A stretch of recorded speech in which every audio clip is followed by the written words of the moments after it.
that thing where Justin had the hot foot. Please do not try that at home. Very irresponsible. Yesterday we were speaking at a school and one of the little kids was talking about doing it, and I'm like, oh my Lord. So please don't do it. But a little bit about balance in our lives. First of all, I got a funny story. When Justin was about 7 years old, sports kind of overtook our lives. He liked to do anything to do with any sport. We tried to get him to do a little music or a little, my brother was a drummer, tried to get him to do a few other things, and Justin just didn't want any parts of it. And one day my mom goes, Kathy, you really got to get a little culture in Justin's life. I'm like, well, what do you mean? She goes, like, take him to the theater, go to a museum, do some things like that. It can't all be just about sports. And I'm like, yeah, right. So a couple weeks later, I called my mom and I said, hey, Mom, we got a little culture in Justin's life. We went to a tractor pull. And she's like, that's not quite what I was talking about. I said, well, that's about the best we could do. But looking back, we, like he said, we wrote the book after being able to look back and kind of see some of the things we did right and some of the things that we did wrong. And what we learned pretty quickly was we learned not to sweat the small stuff. When you have kids that are involved in a lot of activities, whether they're sports or whatever your kids love, we were on the road a lot. And our yard work didn't get done once we had Justin and we started going all around. Our laundry didn't get done like we were used to. And we kind of just learned to not focus on that so much and not sweat the small stuff, which kind of helps with the balance thing. There's so many people in your life that will tell you, you're too short, you're too fat, you're too skinny, you're not fast enough, you're not tall enough, you're not smart enough. A million reasons why you can't do something. We call them naysayers, negatives and naysayers, and they're all around you. And Justin had once again been labeled as a good athlete, but really he wasn't at all the guy you'd look at and say, well, that's going to be the next major league pitcher. At that point, we didn't even know if he would really play in college. He was probably the number 3, number 4 pitcher on his team. So he was good. He had a good arm, but it's not something that you would just say, wow, that guy's just it. And he had been, again, characterized as, he's wild. He doesn't throw strikes. He hits too many batters. He walks too many batters. So he's okay, but he's got to warm up for half an hour. He's got to start the game. He can't be a guy that you bring in at the end of the game.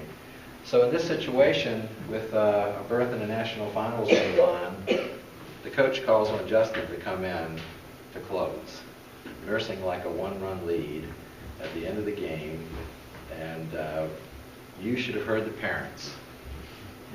Here we are sitting there, and before you could hear them clamoring. Oh, what are they bringing this guy? Why are they calling him Justin?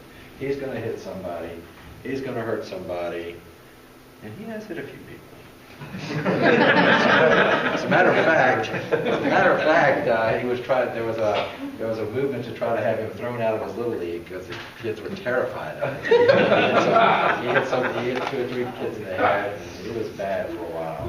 So this reputation wasn't totally undeserved, but nonetheless, thinking back about Marion Kramer and what she had to say about focus.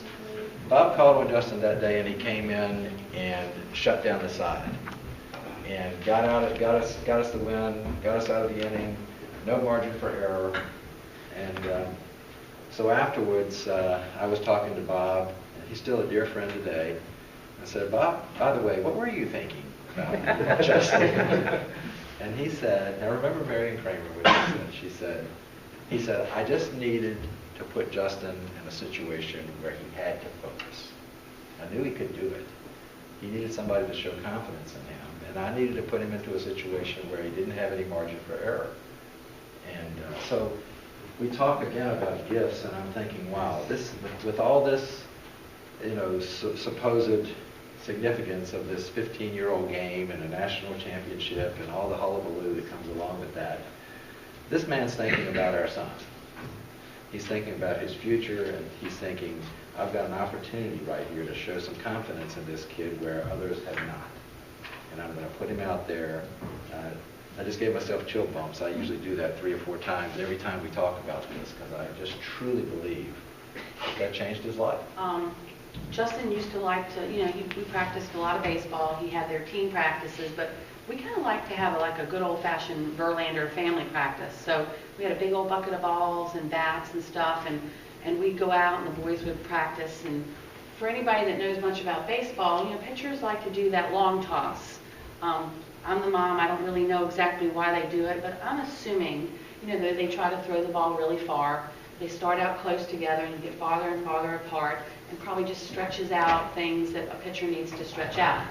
Well, Justin, even back when he was a teenager, had a pretty special arm.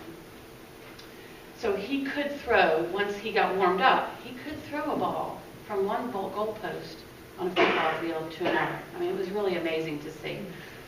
But we couldn't get the ball back, one of us. So we did a little Verlander family relay.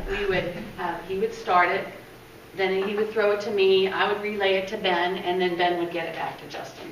So it's kind of funny to think back on those days, how pitiful were the 3 of us that none of us could get it back, and then Justin's just throwing it like it's nothing. But it was a fun time for us as a family. Justin ended up going to a mid-major college, and I'm not knocking smaller colleges or bigger colleges. I mean, I'm not knocking the big schools by any stretch. Some great kids that have gone to big programs. But Justin sometimes chose the road less traveled because we like the coaches, we like the people, and that's what we ended up gravitating towards more so than how many banners were on the wall or how many College World Series they've been to. So and I think that's it's very advisable to somebody now that's if you're a student, if you're a parent, you're looking at a school. Sometimes that gets lost in the shuffle, but now I talk to parents all the time about being recruited to go to a different college, and I said, well, have your son talk to the players. You're hearing the recruiter, you're talking to the guy that's job is to go out and sell the program. Talk to the kids about the coach. Talk to the kids about the team. You'll get the real answer about this is some way you want your son to already go. And in closing, we have just a few things we want to read to you about a few other things that we believe in. Okay, this is quoting from our book. In fact, it's neat because this room is small enough you can probably see this. This is a picture of Justin with Ben on his shoulders when he was, I guess Justin was about 15 there. He still had braces, and that's Ben. You're all black and white. We really went to the family shoebox for some of the photos in the book. We found out that they're professionals that take pictures now. Once he got to the pros, we didn't need to bring the old camera, but we think they have a certain charm. So this topic is Follow Your Heart, Family Matters. And there's a quote, "We should not judge each day by the harvest that you reap, but by the seeds that you sow." And Robert Louis Stevenson said that. So as Kathy said, what do we believe? We believe in God. We believe in family. We believe the only way to do great work is to love what you do. We believe in character. We believe in having supper as a family. We believe in dogs. We believe in kindness. We believe kids should have a bedtime. We believe co-ed sleepovers are a bad idea. We believe being good parents isn't always popular. We believe in baseball. We believe that your reputation is what you are perceived to be. Your character is what you are.